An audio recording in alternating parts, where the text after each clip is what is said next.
বাহার ধর্নাঢ্য ফ্যামিলির ছেলে। কমলা আপেল ও কলা নিয়ে সে তার বন্ধু তুহিনের বাড়িতে যাচ্ছে। তুহিন বিদেশে থাকে, ঘরে আছে তার একমাত্র মা বাবা এবং সদ্য বিয়ে করে রেখে যাওয়া স্ত্রী।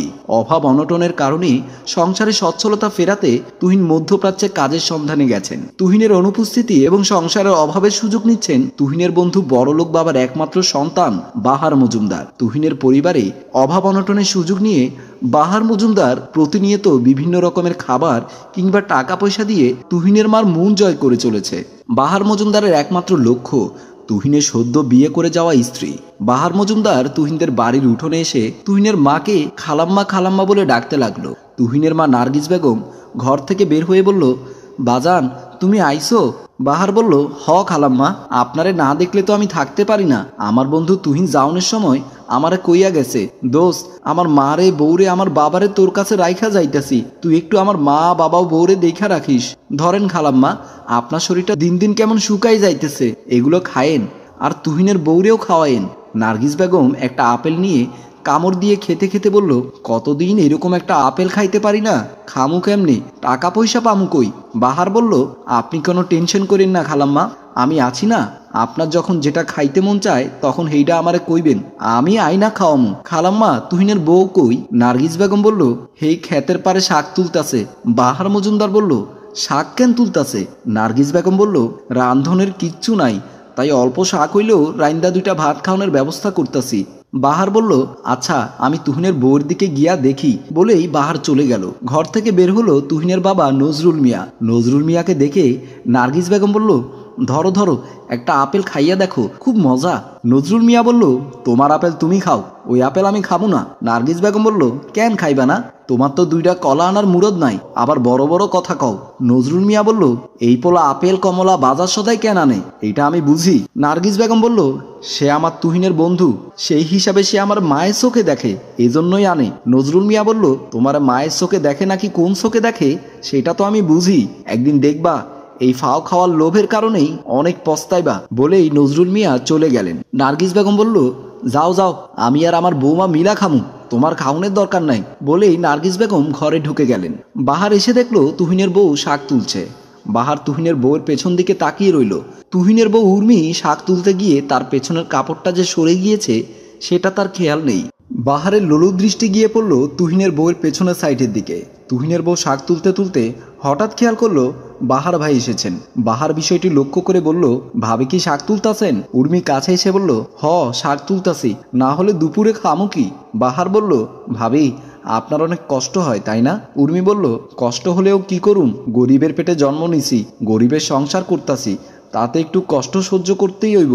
বাহার বলল, ভাবি আপনার কোনো টেনশন নাই, তুহিন যা দিতে পারে বা না পারে আমি আপনাদের সব দিমু, আপনার যখন যা লাগে শুধু আমারে কইবেন, আমি সব আপনার আইনা দিমু। কথাগুলো বলতে বলতেই বাহার তুহিনের বউয়ের হাত ধরে ফেললো। উর্মি বলল, হাত ছাড়েন, মানুষে দেখলে খারাপ কইব। বাহার বলল, ভাবি মনটা কেমন কেমন করতেছে। উর্মি বলল, আহেন ঘরের দিকে আহেন। বলেই উর্মি আগে আগে আর বাহার পেছন পেছন ঘরের দিকে চলে গেল। আজকেও যথারীতি বাহার কিছু পেয়ারা, 2 প্যাকেট বিস্কিট আর একটা লুডো খেলা নিয়ে তুহিনদের বাড়ির উদ্দেশ্যে যাচ্ছে। এই যেন প্রতিদিনের মতো বাহার তার ডিউটি পালন করে যাচ্ছে। প্রতিদিন আপেল কমলা নিয়ে যেত। কাল বাহার খবর পেয়েছে তুহিনের বাবা নজরুল মিয়ার হালকা ডায়াবেটিস ধরা পড়েছে, তাই ওনার জন্য 2 প্যাকেট বিস্কিট নিয়ে যাচ্ছে বাহার। কারণ বাহার তুহিনের ঘরের তুহিনের মা ও বউকে কনভিন্স করতে পারলেও তুহিনের বাবাকে এখনো আয়ত্তে আনতে পারেনি। তাই বাহারের এবারের টার্গেট তুহিনের বাবার দিকে। যে করেই হোক তুহিনের বাবাকে পটাতে হবে, তাহলেই তুহিনদের ঘরে বাহারের অবাধ বিচরণ হবে, আর কোনো বাধা থাকবে না। তাই বাহার তুহিনের বাবার জন্য 2 প্যাকেট বিস্কিট আর তুহিনের মায়ের জন্য পেয়ারা আর সাথে তুহিনের বউয়ের সাথে লুডো খেলার জন্য একটা লুডো খেলার বোর্ড নিয়ে যাচ্ছে। কিছু দূর যাওয়ার পর সামনে পড়ল এলাকার একটি মেয়ে জান্নাত। জান্নাতকে দেখে বাহার বলল, কি খবর ভাবি, কেমন আছেন? জান্নাত বলল, আমরা কেমন আছি সেই খবর না নিয়া তুহিনের বউ কেমন আছে সেই খবর নেন গা। বাহার বলল, এটা কি কইলেন ভাবি? জান্নাত বলল, যা সত্যি তাই কইতাছি, আপনার বন্ধু তুহিনকে বিদেশ পাঠাইয়া দিয়া ভালোই তো সুযোগ নিতাছেন। বাহার বলল, ভাবি কথাটা কিন্তু সত্যি না, আমি আমার বন্ধুর দায়িত্ব পালন করতেছি।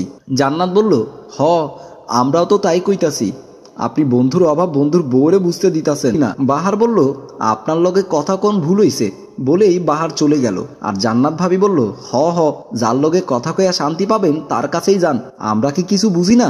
বলেই জান্নাত ভাবিও চলে গেল। বাহার তুহিনদের বাড়ির উঠোনে এসে তুহিনের মাকে ডাকতে লাগলো, খালাম্মা বাড়িতে আছেন নাকি? এমন সময় তুহিনের মা ও তুহিনের বাবা দুজনে একসাথে ঘর থেকে বের হলেন। তুহিনের বাবা বলল, প্রতিদিন তোমার কেন এই বাড়িতে আসতে হয় রে বাবা? বাহার বলল, চাচা আপনার নাকি ডায়াবেটিস ধরা পড়ছে, তাই আপনার জন্য অল্প বিস্কুট নিয়ে আসলাম। নজরুল মিয়া বলল, আমার ডায়াবেটিস হয়েছে, খাওন দাওন কম খাইতেছি, ডাক্তার যেভাবে বলছে সেইভাবে চলার চেষ্টা করতেছি, তোমার আর আমার আলগা খাতির করার দরকার নাই। নার্গিস বেগম বলল, বাজান যেই লোক কদর বোঝে না তারে কদর কইরা লাভ নাই। বাহার বলল, তুহিন আমার বন্ধু, আপনি তুহিনের বাবা আর উনি হইতাছে তুহিনের আম্মা, আপনাদেরকে আমি তো আব্বা আম্মা চোখে দেখতাছি। নজরুল মিয়া বলল, পাড়া পড়শির মুখে আর আমি হাত দিয়ে রাখতে পারুম না, তাই আমাকে ভালোর জন্যই বলতাছি, তুমি এই বাড়িতে না আইলেই ভালো হয়। নার্গিস বেগম বলল, তুমি কোন দিকে যাইবা যাও, উল্টাপাল্টা কথা কইও না, পোলাটার মনটা খারাপ কইরা দিও না তো। নজরুল মিয়া বলল, তোমার মন যা চাই তাই করো, বলেই নজরুল মিয়া চলে গেল। বাহার বলল, খালাম্মা চাচার কথায় আমি কিচ্ছু মনে করি নাই, আপনি কালকে পেয়ারা খাইবেন কইছিলেন, ধরেন পেয়ারাটা আপনার লাগাই আনছি, আর বিস্কিটগুলা চাচারে চায়ের লগে দিয়েন। নার্গিস বেগম বলল, সবই বুঝলাম বাজান, কিন্তু লুডু বোর্ডটা কি জন্য আনছো? বাহার বলল, তুহিনের বউ কাল কইল একা ঘরে তার মন বসে না, তাই ওর লাগিয়া একটা লুডো খেলার বোর্ড লইয়া আইলাম। নার্গিস বেগম বলল, ভালো হইল বাবা।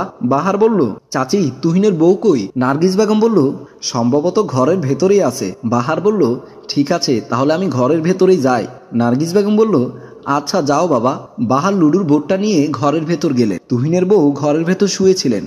বাহার মজুমদার ঘরের ভেতর গিয়ে দেখে তুহিনের বউ শুয়ে আছে। তুহিনের বউ চমকে উঠে লাফ মেরে খাটের উপর বসে গেলেন। বাহার একটু হেসে বলল, ভাবি বুঝি ভয় পাইছেন? তুহিনের বউ বলল, ভয় পাবো না, স্বপ্নে দেখতেছিলাম আপনার বন্ধু আমার আদর করতেছে। বাহার বলল, আমার বন্ধু নাই তাতে কি হয়েছে, আমি তো আছি, আপনারে যেভাবে আদর করা দরকার আমি করমু। তুহিনের বউ বলল, যা, আমার লজ্জা করে, এইভাবে কইেন না। বাহার তুহিনের বউকে ধরে রাস্তা দিয়ে আসছিলেন জান্নাত ভাবি, অপর প্রান্ত থেকে আসছিলেন মেঘলা। মেঘলাকে দেখে জান্নাত ভাবি বলল, এই মেঘলা দাঁড়াও, গরমে খান খবর আছে। মেঘলা বলল, কি গরম খবর ভাবি? জান্নাত বলল, তুহিনের বউ নাকি পোয়াতি। মেঘলা বলল, হ ভাবি, খবরটা আমিও শুনছি।